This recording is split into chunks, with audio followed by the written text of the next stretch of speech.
And now, Jalen and Jacoby on ESPN Radio. When I pop the trunk, head the dirt. Y'all pop the trunk, I pop the hood. Now act stupid, I'll pop the trunk. Now give me your boom, boom, boom. He's Jalen Rose, I'm David Jacoby. Thank you for joining us on this Thursday evening, or whenever you listen to us on the podcast. You can always get at jalenandjacoby.com and the ESPN app. A lot of games last night in the National Basketball Association, and after a big slate like that, we always like to play a little game we call Good Win, Bad Loss. We had a little pre-production meeting during which I told Jalen that he desperately needs a haircut. I'll have a fresh one tomorrow. I mean, you're looking extra homeless today. I have one for radio. I'll have one for Countdown. Why get one on Wednesday and Thursday? Get extra crisp on Friday. I feel like you're disrespecting the video watchers of the podcast. If you go to jalenandjacoby.com, we are filming this. You can watch the video whenever you want. And, they got your whole homeless Jalen today. This is the most of a beard I could grow. That's it. See, everyone that listens to the show knows that Jalen can't grow a beard. Also knows that Jalen has never, ever shaved his own face in his entire life. Never. And now is one of the days where you're suffering. But let's look at the good wins and bad losses from last night. You picked the first one here, Jalen. What do you got? Good win. Let me say something I haven't said since one individual signed for $65 million to run the team. Mm-hmm. The other individual signed for $25 million to coach the team. Their best player signed for $125 million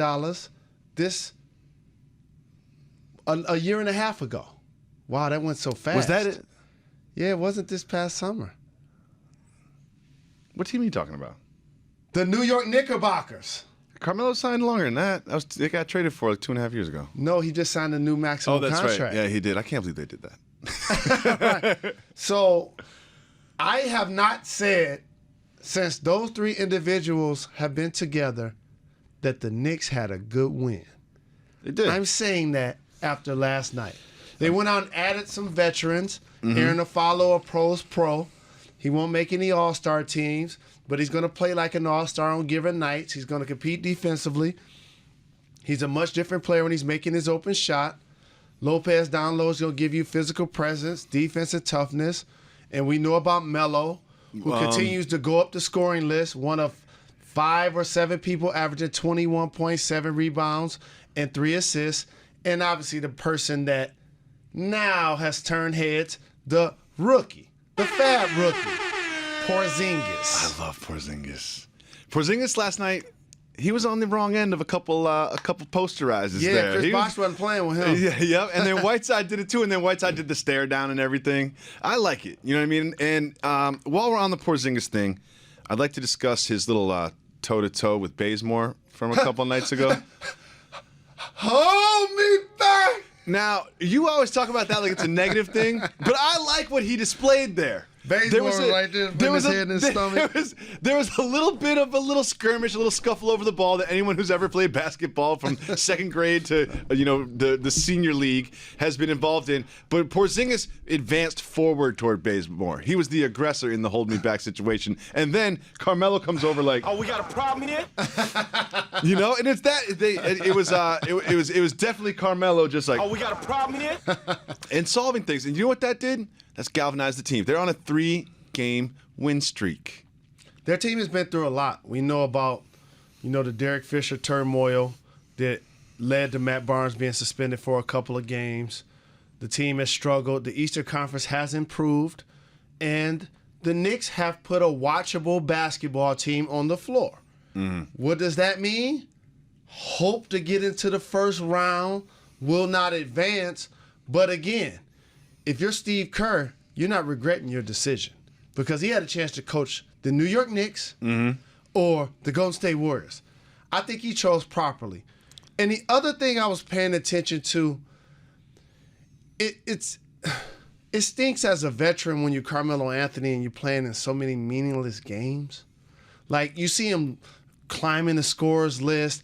For those that don't know, fight me on this. Dwight Howard, Carmelo Anthony, those guys are going to the Hall of Fame. Yeah, I mean, yeah, sure. So when you watch their teams play and there's so many meaningless games, it allows me to say, win at Miami, D-Wade was healthy. Bosh was healthy. Whiteside was out there. Goran Dragic was competing. And they're playing well. Good win by the New York Knickerbockers. A couple things about the Knicks. I think if you could be the ghost of basketball future and you went back to Carmelo when he was losing in almost, it's a game away from the Western Conference Finals when he was on the Nuggets, and you said, hey, Carmelo, here's your future. You're going to make a lot of money. You're going to go to the Knicks. You're not going to win. You're not going to get close. You're not going to sniff a conference finals.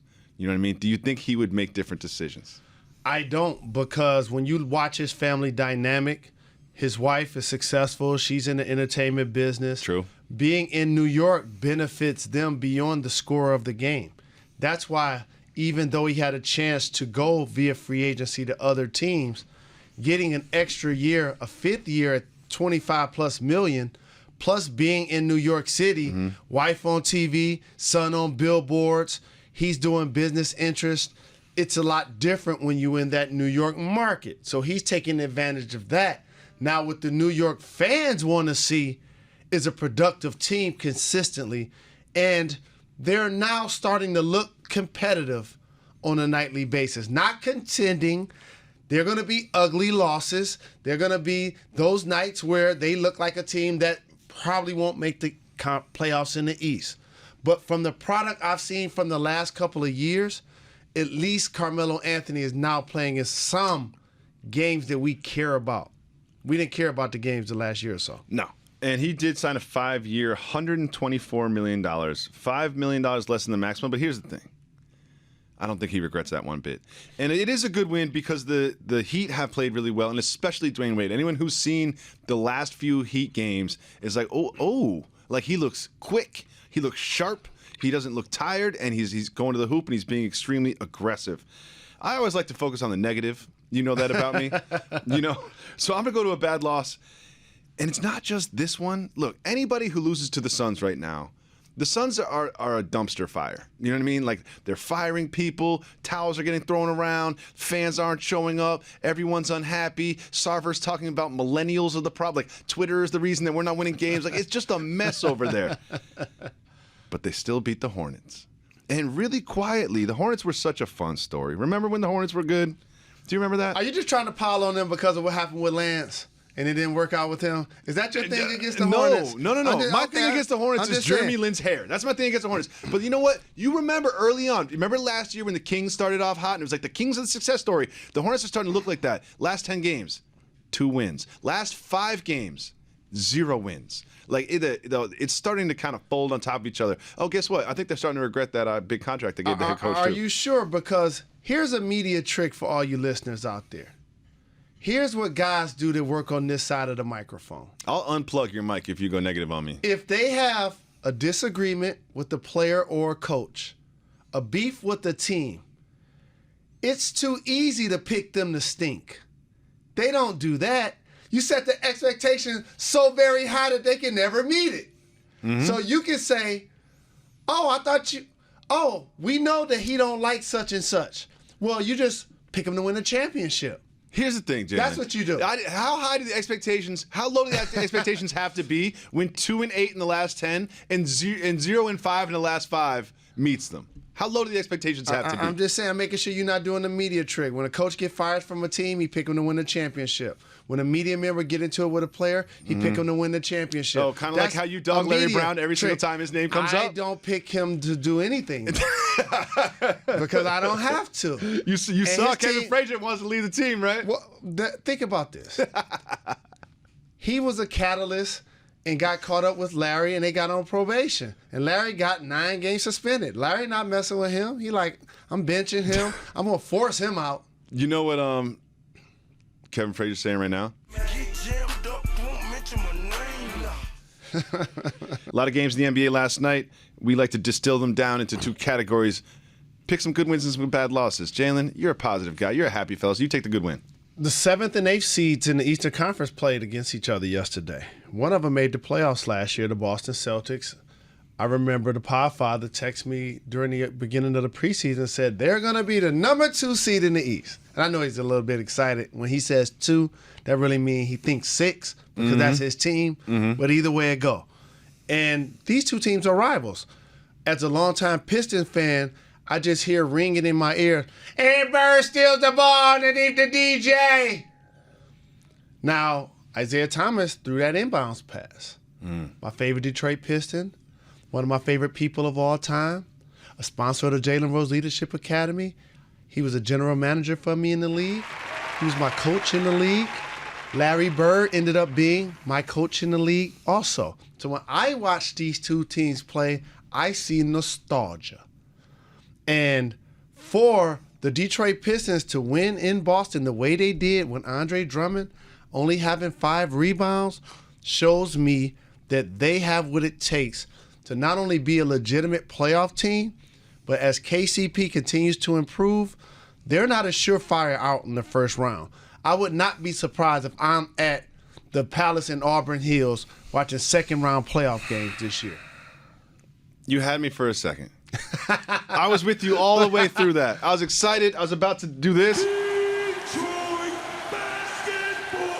But now I'm going to do this. You might make the playoffs. Okay? You're not winning a playoff series.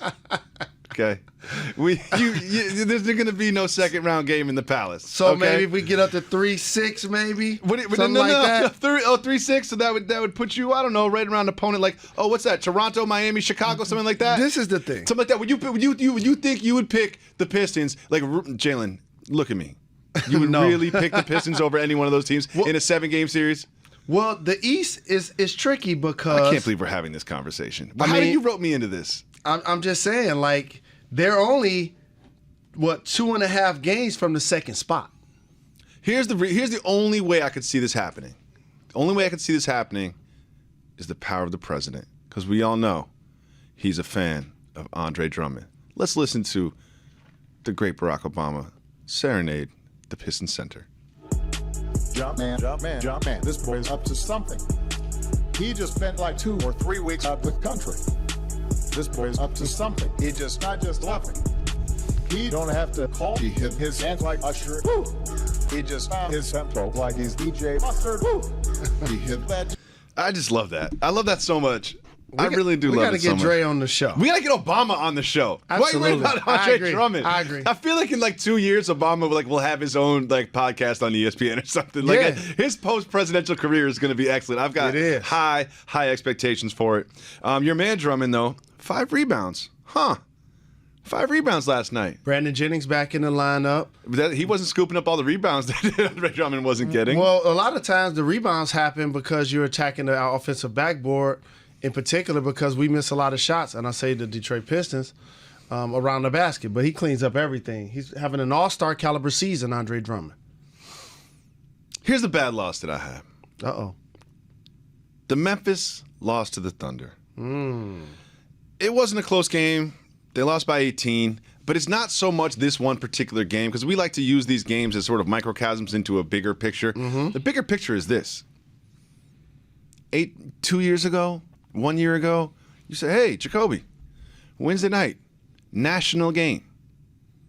ESPN, 7 o'clock, Thunder Grizzlies. I'd be like, oh, okay. Like Ground and pound, Z-Boba and Gasol versus dueling Serge. styles. Yep. Big rivalry. This could be a Western Conference preview, I would say. Tony Allen on Kevin Durant. And just how much things have changed. I would literally think that I might be looking at a Western Conference preview last year or 2 years ago. And now it's like, let's watch the Thunder win. And what did they do? They went out and won. Did you see Westbrook do his Euro step and then repeat his own Euro step? I did. I loved it. I loved it so much. Well, I'm going to tell you what else I saw. Kevin Durant had 26 and 17 boards. How did he get 17 boards? You know why he got 17 boards? Because they kept shooting air balls that he would scoop up underneath the basket. I saw that. I did see that. And they would be. I mean, a much better team, more cohesive, more efficient when you have Kevin Durant on the floor.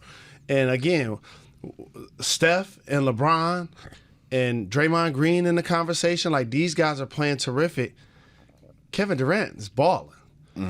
Yes, he's had to miss a few games, for maintenance, but his effectiveness and his efficiency is been second to none. And Chris Paul is coming on lately too. He had 19 assists in their previous games. They've won, multiple games in a row. They've looked good without Blake Griffin also. The thing about Memphis right now is they're just hovering around 500, which somehow in the West gets you a 6 seed. You know what I mean? But they're also the last 10. They're 5-5. They're just kind of slogging through the season. Courtney Lee got a little banged up yesterday. He hurt his hip, and it was like, oh, if he's a big thing for them. You know what I mean? Like, when your team loses Courtney Lee, that's like a season shocking thing.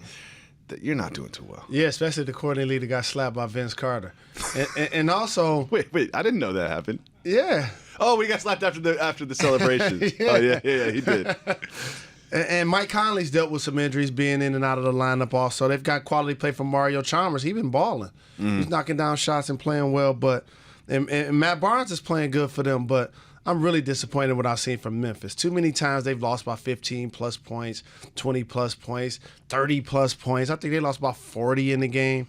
Like, the toughness that they have on their roster, I'm just surprised sometimes when I look down at the box score and see how they've gotten thumped. They sure did. And I don't see that. I could see that team falling out of playoff contention. But, I mean, the West is a little bit weaker this year. Right now, the East and West is 100 and 100 against each other. So we can stop this whole narrative that, like, the East is the power conference now or whatever. It's like, no, it's more balanced. Last year, the West was the power conference, but now it's a little more balanced. But I could see some teams moving up and Memphis moving down and them ending up on the outside looking at the end of the year. But if you look at the bottom of the Western Conference, Lakers, are they going to make the playoffs? No. Pelicans? No. Wolves? No. Suns? No. Nuggets? No. And that's, you know what I mean? So they got a chance. They'll probably actually, now that I look at it again, they'll probably will end up in the playoffs, to be honest with you. We shall see. But, again, don't be surprised when you're looking down at the ticker if they make a quality move. You know, Jeff Green, when you look at his size and the attributes that he has, he can make an open shot, he can drive, he can finish over the top. You know, in locker rooms, and when you call a player like that a tease, it's like, yes, he's finally going to come out of his shell. He's finally going to dominate his position, and then you don't see him for 2 weeks. So I'm not surprised if they don't make a major move with that roster. It's much needed. They're not bringing Zebo off the bench. Yeah, I mean, they did that for a while, and he kind of worked his way back into the starting lineup, but for a player like Zebo, he's not a rookie. You know what I mean? He's been around for a long time. How do you think that has affected him psychologically? Well, it affects him because he's used to being a starter. He's been an all-star, and he wants to be out there. The game has changed some with the stretch four theory. But, again, the way he can score the basketball, there is a place for him. He deserves to be a starter in this league still. I was watching some games last night, and I listened a lot about the NBA. We'll get to some NFL stuff later. We'll get to some of the news later. We're going to hit that. We're going to stay in the league for the moment. Mm-hmm. I know this is going to be a good segment because Jalen just went so hard on his Doritos and Cheetos mix. It's the remix, baby! If you don't listen to the show that much, Jalen Rose will have someone get a bag of Doritos and a bag of Cheetos. He will crush them up into powder, pour them into one bag, and then drink them like a smoothie. That's why we do it. This is how we do it. And everyone talks about the Warriors. And they're fun to talk about. You know what I mean? They're fun to watch. They're a great team. They're the best team in basketball. Are you really going here? And everyone talks about the Spurs. Do I hear a butt coming? And they're great to watch, too. And, everyone says, maybe they're going to win the championship. They've got a better point differential.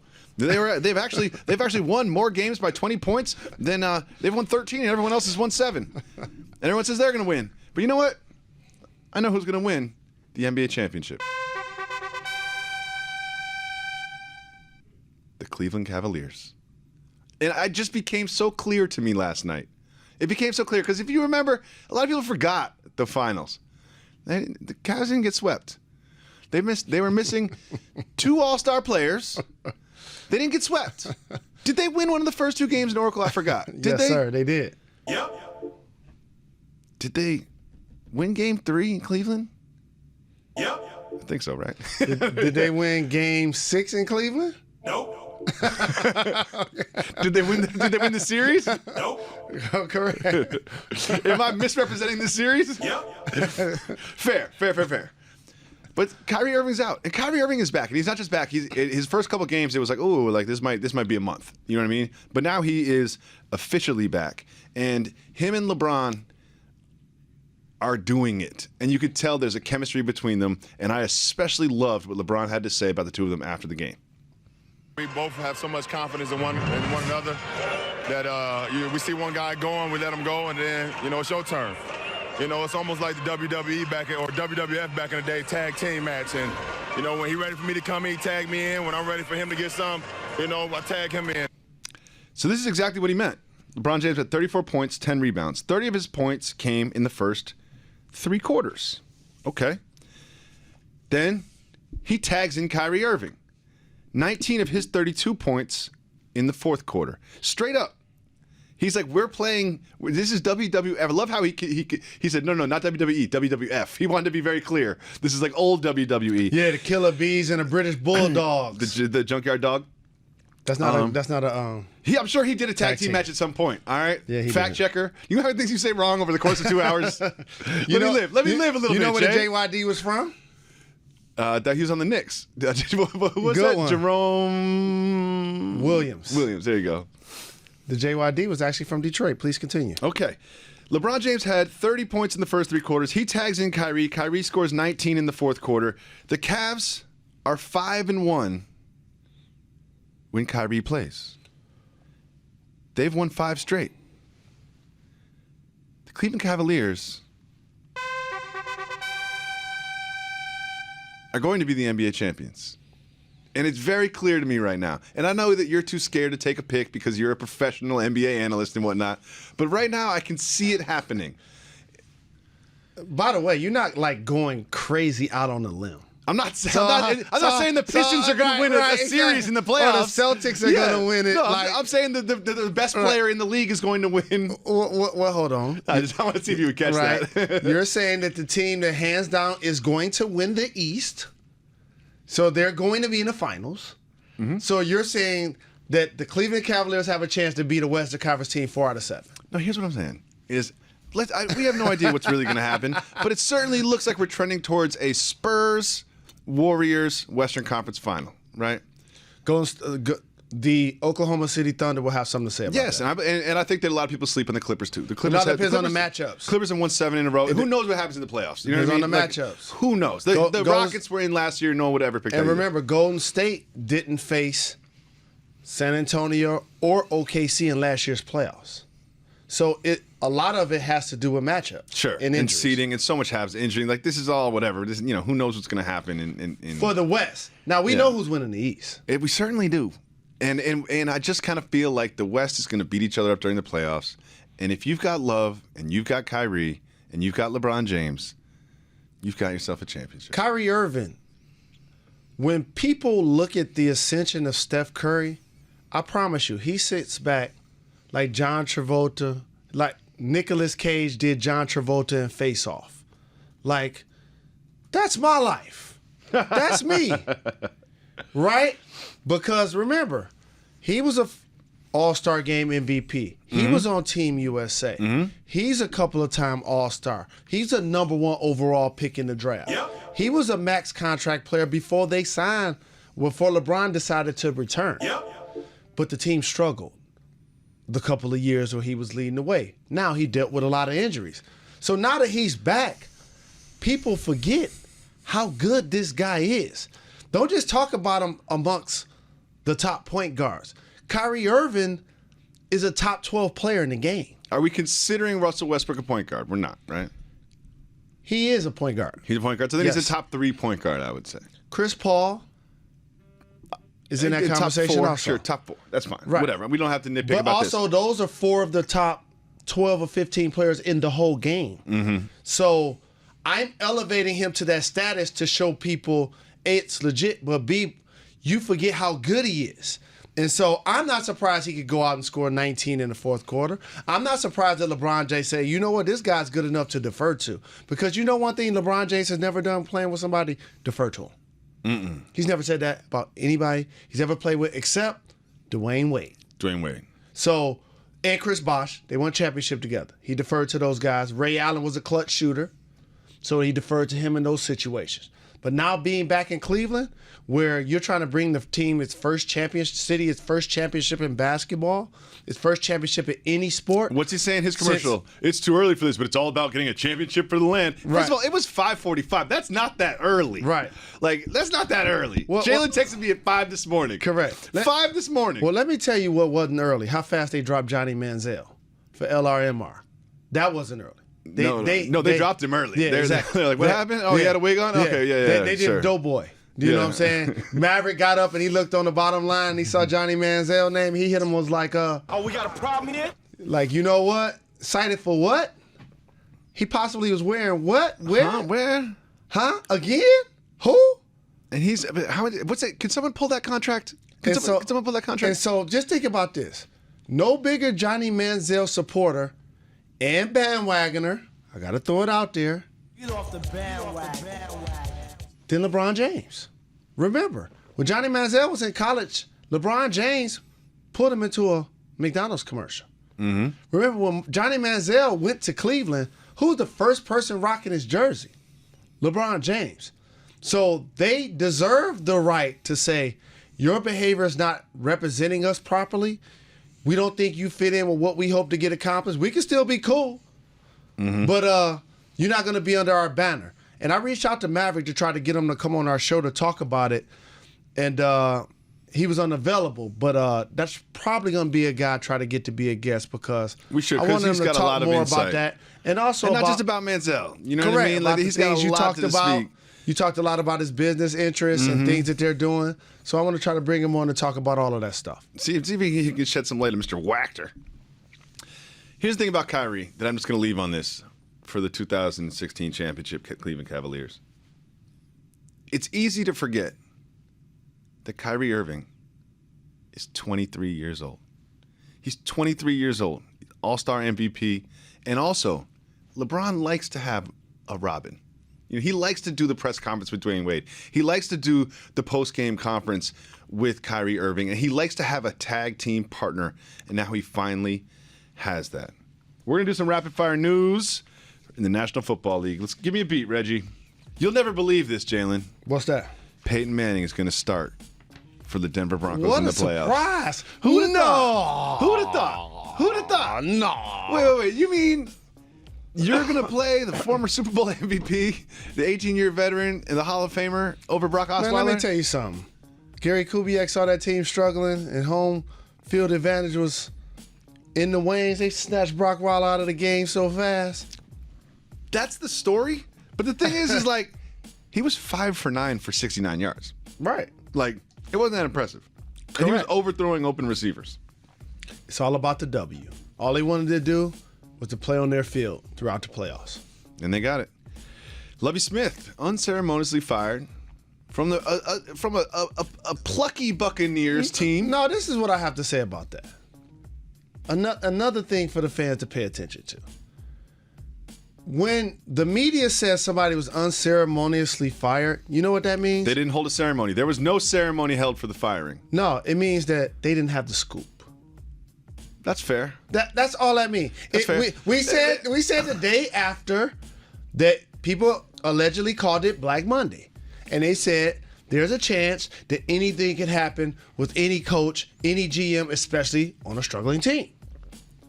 The media says it's a shock because they didn't have the scoop, one. But two, because they improved from 2 wins to 6 wins. So in our head, 6 wins is good enough to keep your job because they made some improvements. And the expectations. I think happiness And is a we have function. no expectations of the Buccaneers. Happiness is a function of expectations. if they were supposed to run the table and win the division, then 6 wins, you'd be fired. But when you got 2 wins last year and you got a rookie quarterback, but I think that Lovey and his offensive coordinator, who looks like is soon going to be the head coach, did a really good job of getting the most out of a rookie quarterback. They got some plucky wins. They showed some spunk, and I thought they had a pretty good season. But part of it was being fired by phone call. What do you feel about that? I'm not a fan of it, but it does happen. I'm going to go here. I don't care. Yeah. You know what I mean? You know what I don't want? I don't want a phone call for you telling me to drive to the office so then you can fire me. Yeah, it's You're like, save me the time. It you works, know what I mean? It works both ways. I'm pretty sure on the phone they could have gotten to a point where he could have did the ceremony like you just said, fly in, meet with the team, do all of that song and dance. But at the end of the day, yeah, he got fired from the Bears when he was 10-6, so he knows the song and dance. I'll drive in and I'll come to the office and I'll make a big thing about it if you've got good news for me. You know what I mean? Then we can do it. Right. Then I'll give you a hug. Everything will be good. Right. But if you've got really bad news for me, You can just tell me over the phone. Yeah. It's okay. I don't really. You know what? I don't want to see Right. you. You Either. can FedEx it. You and can then I don't. You know what? FedEx my final couple of checks or whatever. I don't want to y'all have to smile at you and shake your hand and tell you what a great opportunity it was and how great I feel about it, and then Correct. walk out and then just whisper about you underneath my breath. I don't need Correct. to do that. Thank you Preach. very much. I'll just hang up the phone. How do you feel about breaking up with a girl over the phone? Again, it's the exact same way. No, I'm not finished. I'm not finished. When you're in a relationship, and that's friends, family, couple, you know the other person, or you should. And there's a reason why you're going opposite ways, because there's something about that individual that you're not feeling anymore. So how they respond should be something you take into account before you give them that news. Because if that individual is going to respond, I see where you're going here. Physically, you can avoid some pretty serious situations if you do it over the phone. Correct. Yes. So it depends on the individuals. But again, whether you're firing someone, whether you're giving someone some bad news, you hope that happens face to face, eye to eye. Let me give you some good news, Jalen Rose. I don't even know if you caught this one. They announced a second performer for halftime at Super Bowl 50. Coldplay is number one. Well, there's a couple of people I know they just got to latch on to anyway. Beyonce, Nicki Minaj. Beyonce. There you go. How'd you know? Because that audience of NFL players And fans. know that B's the queen. And also they always want to make the Super Bowl performance a bit of a buffet. You know what I mean? That there's something for everybody. You know what I mean? It's like, oh, we got Bruno Mars. Guess what? We'll throw in the Chili Peppers. We got Coldplay. We'll throw in Beyonce. We won't make everybody happy. Again, and out of respect to Jay-Z, I see Beyonce as his wife. I remember being at the Super Bowl and everybody's like rushing to the suite, like, we about to watch Beyonce. I'm like, I'm going the opposite way. You know what I'm going to do? I'm going to stand in that long line for an adult beverage. Jalen, let me tell you something. Let me real tell you spill. something. I know, real spill. Let's talk real spill. You always act like, oh, that's Jay-Z's wife. Like, I would never look at her like that. I always look at her as Jay-Z's wife. But you're the one trying to send Halle Berry flowers, and the ink on her divorce isn't even dry. Well, I just seen her dating multiple guys. Allegedly, C. Webby recently. Chris Webber. She's dating Chris Webber. And I just gave the Halle burial yesterday. And we mean C. Webby, a rapper who I've never heard of from Connecticut. A Harris poll decided to get to the bottom of the debate of who the best NFL player of all time is. Now, if you've listened to this show, you know that I don't engage in these all-time cross-generational comparisons. I don't do that. I don't do that. There's no such thing as all-time because the game changes every 10 years. There is a such thing. But they polled. You have an all-time favorite movie? Yeah, but that's my own subjective opinion. That's different than saying what the all-time best movie is all time. That's not for me to decide. So when you sit in a room with people and they all say, hey, what's the best genre? What's the best genre? What's the best drama? What's the best comedy? What's the best gangster movie? Everybody has an opinion. It's the exact same thing. Who do you think that these 2,300 people thought the best player of all time was? I go by positions. Quarterback, Montana Brady. Wide receiver, Jerry Rice. Running back, Barry Sanders. Linebacker, LT. Defensive line, Reggie White. Deion Sanders, cornerback. Those are the greatest to me. Here's my list. Dylan, and Dylan. There's a news story that's involved athletics, but it's much bigger than that. It's sort of like something that's prevalent in our society. But this pertains exactly to one particular athlete on the Golden State Warriors. Andre Iguodala is being the mother of his child, Cleanna Worthen, has brought him to court. He pays $16,000 a month in child support, and she has brought him to court because she's asking for $58,000 a month to cover the expenses of raising his daughter, London. We're not trying to make light of this. You know what I mean? This is a very serious thing. There's a young lady involved, and this is and you'll see that in these sort of like custody cases or child support cases, what one side says about the other side, it just gets so ugly so quickly. And it started off with her. She first claimed that he wouldn't pay for her education. He wouldn't allow her, meaning his daughter, to meet her other half-siblings. And he also claimed that Andre didn't want her to play basketball because he didn't want her to turn gay. And that was the sort of accusation, right, from her lawyers. And then guess what? His lawyers take the stand. His lawyers are saying that she doesn't spend money on the kids, that they want to see the receipts, and then they have these receipts for all this Victoria's Secret and all this Sephora makeup. And then his lawyers claim that she was questioned about $150,000 that she invested in a marketing company, that Iguodala's lawyers claim that marketing company is being investigated for drug trafficking. Now, again, these are not facts. These are just accusations being thrown around a courtroom, but it's exemplary of a very difficult thing that prominent public figures that have high salaries, he signed his last contract for $48 million, deal with from time to time, and something that hits close to home for you, Jalen Rose. It does, because I've been affected by this on every level. And I really didn't talk about the situation much about my father until the last couple of years, as well as, the situation of me being a stepfather until my book. And that didn't come out until early October. Explain to people who don't know the situation with your father. My father, Jimmy Walker, was the number 1 pick in the 1967 NBA draft. I never met him. I did go to his funeral with his backcourt all-star teammate, who's also a JRLA board member right now, my godfather, Dave Bean. And it was actually one of the most chilly things that I've seen, because he allegedly has 13 kids by 11 women, and it probably was 30 total people there. The next level I have exposure to this is that when I met my kid's mom, she had a 7-year-old son. His father is a football player, was a football player. His name is Andre Iguodala. He was not in his life. So even though we never got married, we still have a father and son relationship to this day. He's 24. He's working out of London. He has his master's degree from Imperial. He's doing excellent with his life. Also, as a dad, I have 2 kids that I pay child support for. So I know how this works on every level. I just wish there was some rule that there was a barrier based on who you can have kids with or who deserves to have kids. And here's what I mean. Jalen? Here's what I mean. Jalen? Here's what I mean. Jalen? Here's what I mean. I'm not attributing that to this case. I'm just saying, just think about this. When you go get a prescription, you need an ID. You need identification to fly on an airplane. You need a driver's license to drive a car.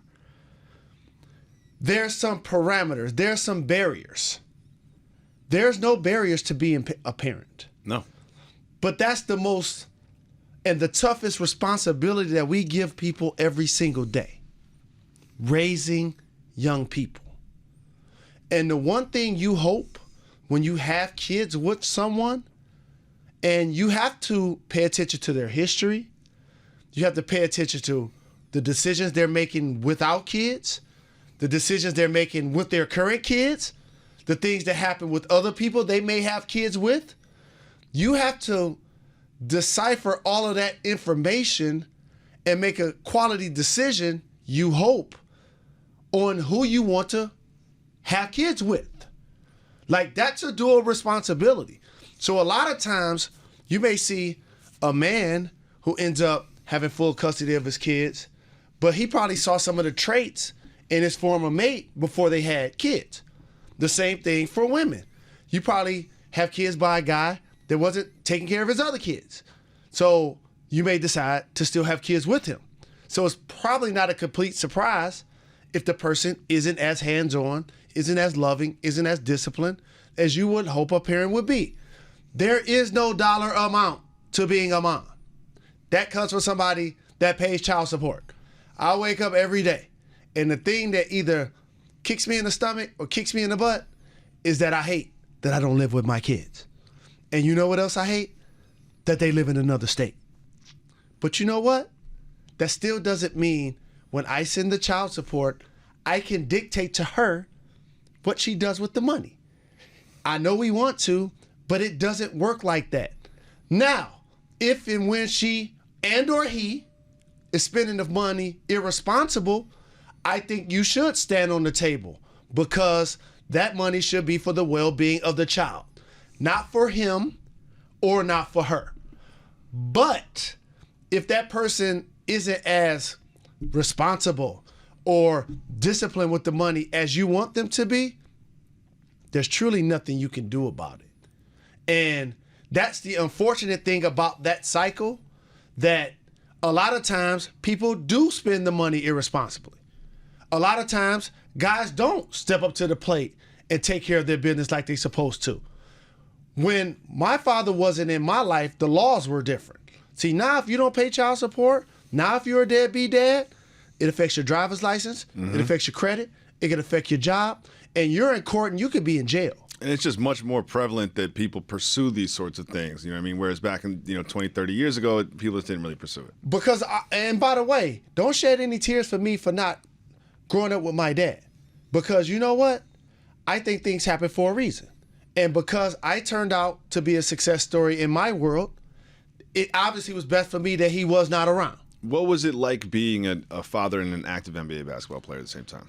It was strange because I did not know him, but I did have his basketball card. So I would go to the gym and use it as a badge of honor. Hey, I got next. Y'all gonna let me play? Look who my father is. Woo, woo, woo. And they like, you're gonna just sit over there and wait your turn. And then when you had your own children and you were a basketball player, how was that? The dynamic is awesome because my kids don't care about sports as it relates to me.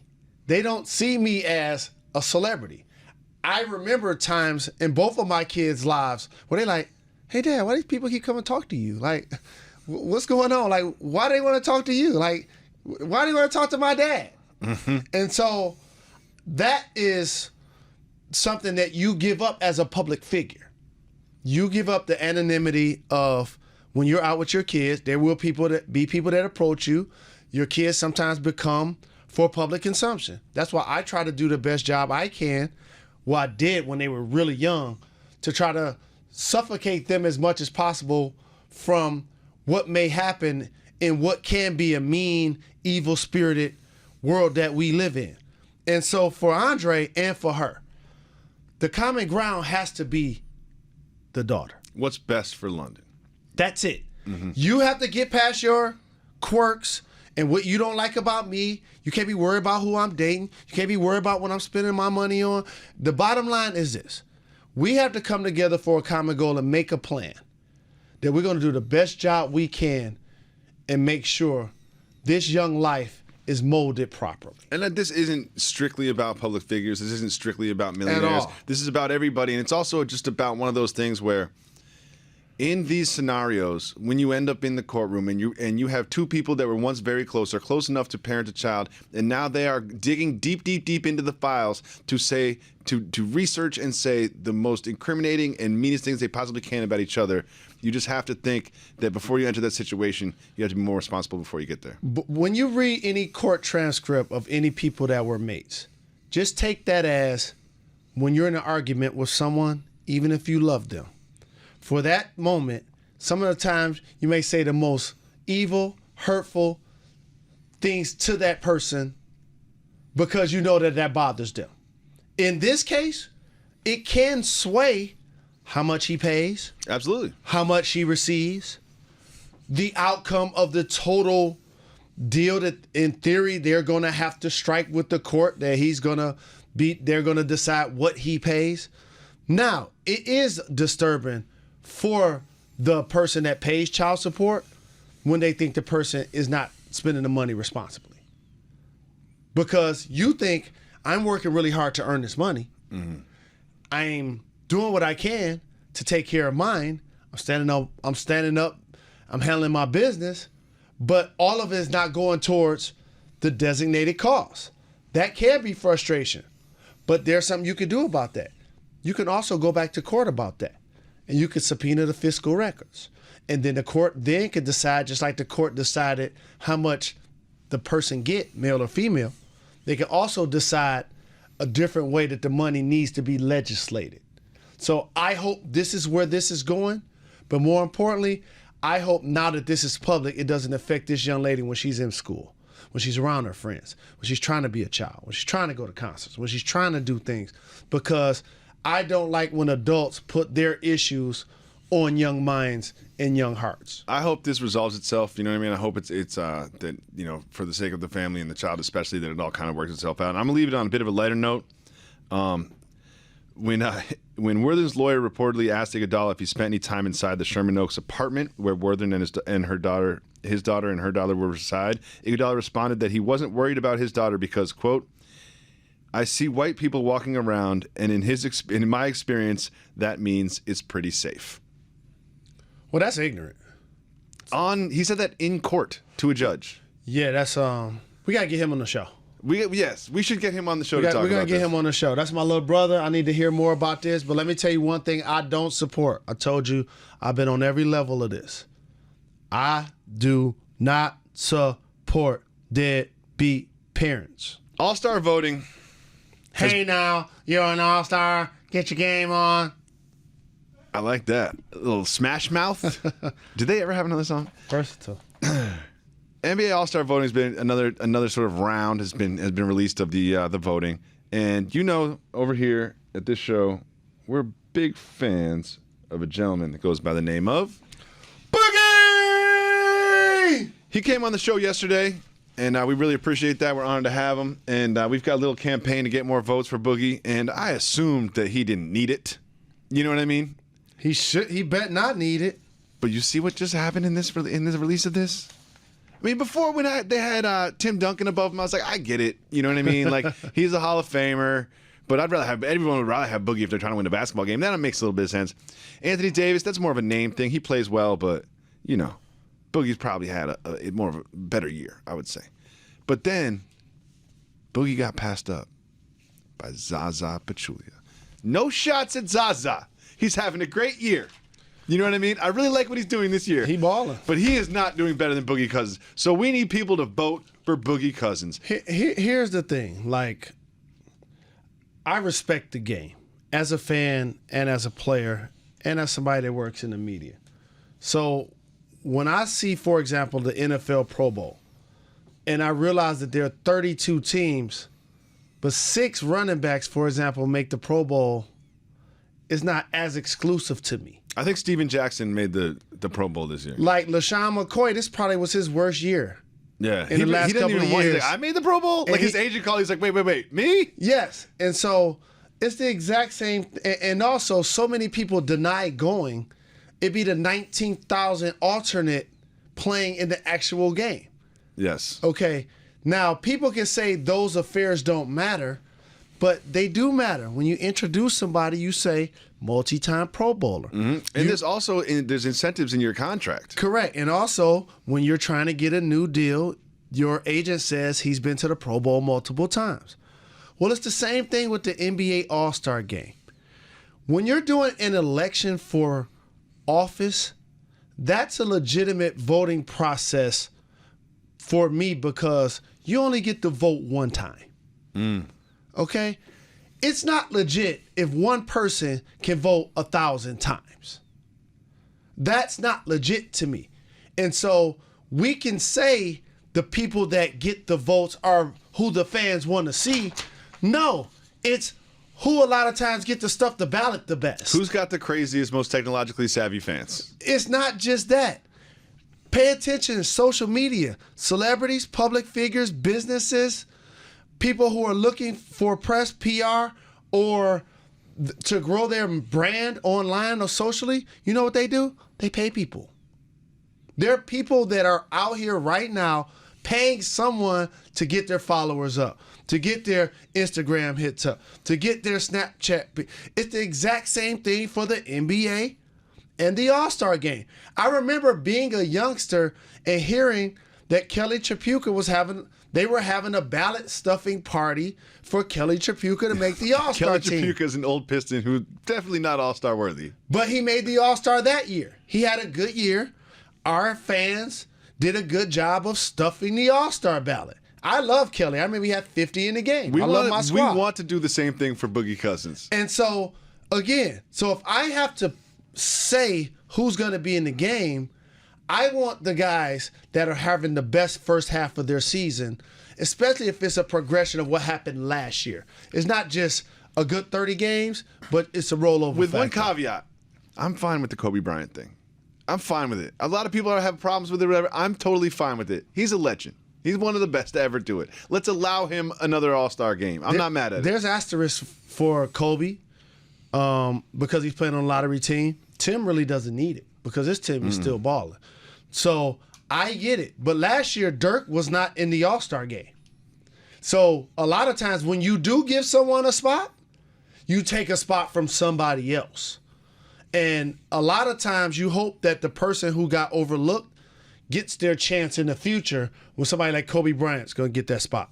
I think that's fine. What do you think about John Wall's comments about Kyrie getting more votes than him? What'd he say? What'd he say? Yeah, I mean, I don't have the quote in front of me. Basically, he took exception to the fact that Kyrie said it was a joke or something. Well, Kyrie plays with LeBron. Kyrie's a really good player.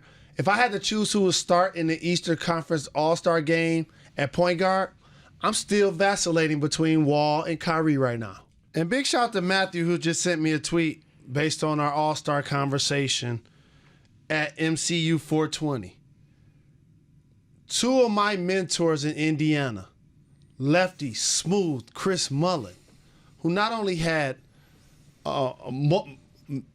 multiple great years in the NBA, also had a really great college career. He's in the Hall of Fame. Reggie Miller, the exact same thing. Both of those guys played in 5 All-Star games. Mm-hmm. Joe Johnson now plays for the Nets, and he's played in 7. I would pick Reggie Miller over Joe Johnson. Oh, just a little bit. I would also pick Chris Mullin over Joe Johnson a little bit. That's my point exactly about we are not paying attention when the fans vote someone in, or how would you do it? How would you do it? Fix it. Don't just point out the problem. Be part of the solution. No, the part of the solution is they should not represent 100% of the vote. You saw how the players voted for MVP last year and had their own awards. They have to have some responsibility and own it too. And it's funny when media members say, "Oh, well, what about their biases and guys that don't like? What about your biases?" And then they want to vote. And the guys you don't like. The MVP and all that. Yeah. So it's the exact same thing. Well, you know the voting system is broken when you got an MVP vote that year.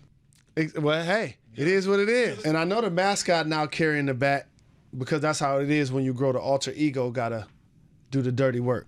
I thought you would carry a bat once in a while. No. You completely sold out. The logo carry. You don't see Michael Jordan walking around with his tongue out. No, the shoes take care of that. For real? Yes. That's how this works. When you start to become a character of yourself, that's when your KRS-One. You ever think about when you out of here? Jalen, no. I have news for you. You became a character yourself like 15 years ago. When a player starts to become their nickname or their alter ego, that's when they fall off. Okay. And how about this? We just gave some baseball news. Big shout Mike Piazza. Big shout Junior, the kid, King Griffey. I'm a fellow lefty, okay? And I realized his smooth stroke at the plate, the way he dropped the bat, his hat to the back, that I couldn't hit like that. And you know what else I learned? Barry Bonds, 40-40 guy, great home run hitter, still, even though they were intentionally walking him. How about this? There was a time when the bases were loaded and Barry Bonds got intentionally walked. Bonds, Clemens, yes, they have steroid allegations. They're Hall of Fame players. Pete Rose, he has Hall of Fame credentials, does not deserve to be in the Hall of Fame because he bet on baseball. I disagree with you. Let him in. That's a cardinal rule. Let everybody in. That's just my thing. Let everybody in. This isn't a morality contest. Let everybody in. Who cares? Big shout to some of my favorite lefty hitters. Rod Carew. I remember holding my bat like a toothpick trying to be like Rod Carew. Tony Gwynn, slap hitter. That's how I hit now. Let me get in there. Dwight Evans. I spray it. Is he lefty? Across the field, across the diamond. Dwight Evans, was he former lefty? Red Sox, former Tiger. Or was I thinking about first baseman? Was he is lefty? a lefty. He was a right fielder too. I think Mike Greenwell. Yes, indeed, no doubt about it. So big shout to Junior for getting into the Hall of Fame basically unanimously. All right, moving on. We're gonna do a rapid fire segment of NBA news. Give me a beat, Reggie. Now this is just one of those things that looks a lot worse in the headline than it is in real life, but just a simple mistake. Just a very simple branding mistake that has huge, huge implications. You know how there's always different colors and alternate uniforms, and they're coming up with new merchandise for teams and such. The Denver Nuggets came out with an all-white hat with their logo on it, and they named it the White Pride hat.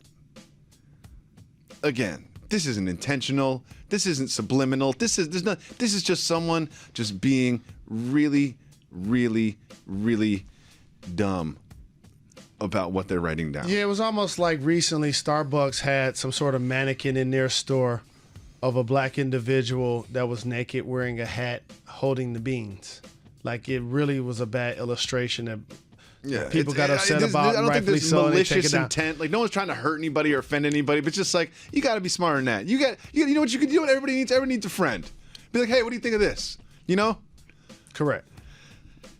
Yesterday, CJ McCollum didn't play against the Clippers. Why didn't he play? Because he was not listed as an active player. Allegedly, Doc Rivers was given the option, the coach of the other team, to allow him to play. Do you know what Doc said? I'm not gonna be able to do. Sorry, CJ. You're going to have to sit the bench. And you know CJ didn't expected to play because of the jacket that he wore on the bench. That was not, I'm going to be on TV in this jacket. And if you were Doc Rivers, Jalen, would you allow CJ McCollum to play because of a simple clerical error? Of course not. He averages almost 20 points a game. That's what I'm saying. Your coach made a bad error that you can't make. The coach has the responsibility of filling out the roster of the 13 people of the 15 that are going to be in uniform. He gets that form from a team official around 45 minutes before the game. He has to turn it into the scores table. Once it's turned into the scores table and both coaches have signed it, that's who the fans should expect to see potentially play that and night. Beyond that, it's like, we just made a mistake. Like, come on, Doc. Like, for the spirit of competition, do it. What if you made a mistake and scored in the wrong basket? We allowed to do it over there? You make a mistake, you miss a free throw. We're going to do it over there? Another thing is, one game, just ask the Thunder, ask the Pelicans, ask the Spurs what one game in the Western Conference means. Because one game can be the difference. I think it was different for the Spurs. It was like a 3 seed and an 8 seed. Portland just beat the Cavs without Damian Lillard recently. That's what happens in the NBA. I mentioned when the Panthers lose, they were going to lose to a team that weren't making the playoffs. Falcons. When Golden State finally lost, they were going to lose to a team that's not contending. The Bucks. If you're Doc, if I'm Doc, I do exactly what he did. Eggs on your face. We're going to get this W and get out of here. And big shout out to CJ McCollum, who's having an excellent year. Another guy who's underrated, underappreciated, two-guard, having an excellent year, is in the news. DeMar DeRozan is expected to opt out of his contract with the Raptors. That's not surprising. The cap is going to go up. There's a lot more money out there. And there's a lot of news that the Brooklyn Nets are interested in him. And if you don't follow the league very closely, DeMar DeRozan is quietly one of the most effective two guards in the league. Well, he's a 20-point scorer. He and Kyle Lowry make up one of the top backcourts in the league. Damari Carroll at the 3 has dealt with a lot of injuries. He's injured now, just had surgery. Now he's out. He's out with surgery. So they're a perimeter-oriented team. Mm-hmm. So they need his production. He's consistently brought it over the last couple of years. And I think Masai Ujiri, their GM, is going to find a way to pay him because I think it's warranted to try to keep that core intact. This is the most important story that we're going to talk about. Boris Diaw was pictured at practice, and behind him in the picture was a painting of himself drinking a glass of wine and a stuffed hippopotamus. S'il vous plaît. What does that even mean? What does this mean to you? Well, I played with Boris in Phoenix. Did he always carry around a picture of himself drinking wine? No, he did not. Does he just go to the bar and show the bartender a picture of a painting of himself drinking wine? But the one thing, since he doesn't talk much outwardly, you would not realize is that he has an interesting and a funny personality. And he embraces what he isn't. And he's the kind of guy that loves when you call him a stretch mark 4. Like He's a stretch mark 4. He appreciates. Do you know what makes him a stretch mark 4? And I don't even know if this is true because I didn't see the picture. He has a working cappuccino maker in his locker. That is a stretch mark 4. Ty Lawson has been suspended for 3 games because of a June DUI. The suspension begins tonight. The NBA, unlike the NFL, they get the information, they garner all the evidence, they allow the legal process to play out, and then they punish. You saw it with Matt Barnes. You see it with Ty Lawson. They get it right the first time. Also, this is on Zach Lowe's pod. Jalen. Get low. Get low. Brian Windhorst was on there. He had this to say, quote, about Hassan Whiteside. Quote, this is a guy who is going to be a max contract in the summer, and he's absolutely not a Heat player. His style of play, his personality, the way he goes about his business is not congruent with the way the Heat normally go about themselves. The Heat have a decision to make. Do you ride out the season with Whiteside, or do you package him with Dang before the deadline? What do you think will happen? Who said that? Brian Windhorst. Oh. Here's the issue with that. Whiteside is going to command the type of salary that you saw Tristan Thompson get. Mm-hmm. If you trade him now, that value doesn't add up because he's on essentially a rookie deal. He's a double-double player, points and rebounds. He's going to lead the league in blocks multiple times. Quick off his feet, really long arms. Emotionally, he got to stay in the game. That's where sometimes he gets too fouled. Sometimes he gets into it with the opponent. If I'm the Miami Heat and somebody's going to give me a great deal and take Udonis Haslem, take Birdman with him, and give me a DeMarcus Cousins, then yes. That's not happening. Correct. What about like a Ryan Anderson? Not going to be able to do it. Okay. We always give the people what they want on this show, and we ask the people what they want to hear. You can follow me at DJacoby. Send me the questions, and I will put them on the show. First up is my man, Jason Gordon.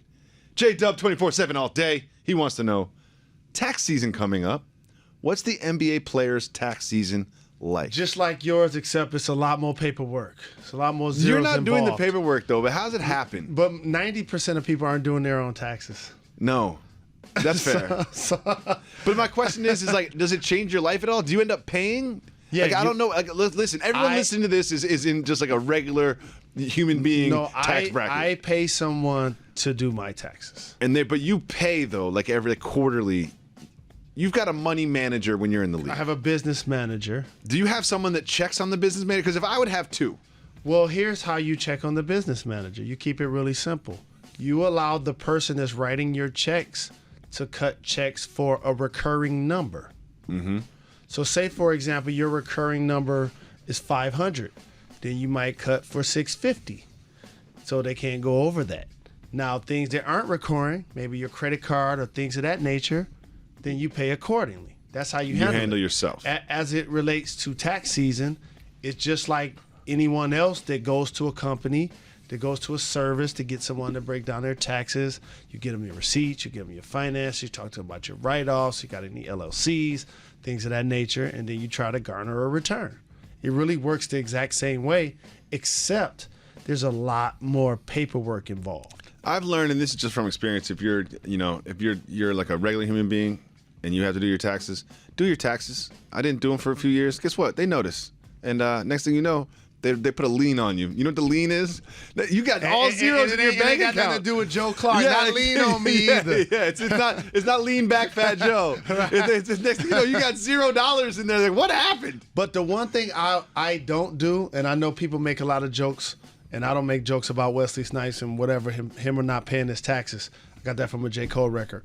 But it's hard for you to clown somebody about their taxes when they didn't file them. And it's also not their job. They didn't file them. Yeah, it's not like he's sitting there with all his receipts for the year and he's got like some glasses on and he's just like putting, with the Excel spreadsheet open. Like, that's not how it works. Now, you do know at the end of the year if you filed or did not file. I'm not saying that. But what I am saying, if somebody did file and they honestly gave somebody the correct information, but that individual didn't process it properly, I'm not quick to clown somebody and about I also that. want to say this. They get a bad rap. I'm going to give a shout out to the IRS. I'll tell you why. When I was having my tax problem, I called up. They were extremely easy to work with. If you owe the IRS money, I called up and they were just like, what can you pay? Let's get you on a monthly. What can you pay? I was like, I don't know, $50 a month. They're like, cool. We'll do that forever, and then you'll pay us back. No, two things I don't deal with. I don't deal with Uncle Sam at all. Okay. Period. Okay. And that's two different people. Uncle Sam. Zach B wants to know, what will happen to Colin Kaepernick? I hope he gets a system to where it's shotgun, it's up-tempo. It's what we saw with Jim Harbaugh. It's him showing the development as a quarterback. I still think RG3 and Colin Kaepernick have what it takes to be starting QBs in the league. The difference is I don't know how healthy RG3 is going to be able to remain. I mean, he's been resting all year. There are 3 quarterbacks in the league that I am rooting for huge comeback performances from, that I want to see happen. Colin Kaepernick. I love him. I want to see him running. I want to see him throwing. RG3. I want to see him back in the field. I want to see him take a team to the playoffs. And the last one, I just want to see win a Super Bowl so bad. Tim Tebow. Let's move on to the next question. Chris I was going to say Johnny Manziel. Chris Ferguson wants to know, here's a question. Thanks for opening it up like that, Chris.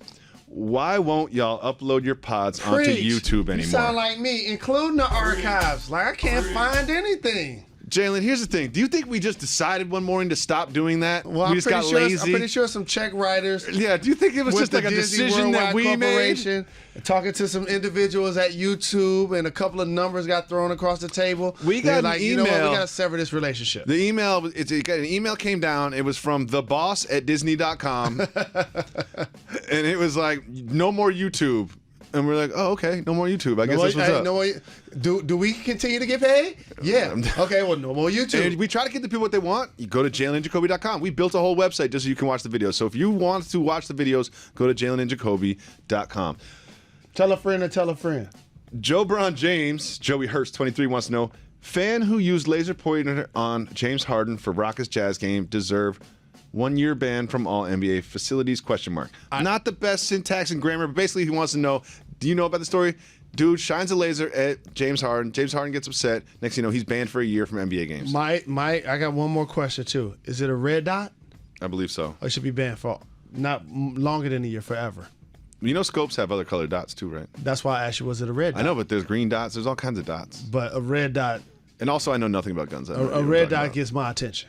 Here's the thing. How do they enforce this?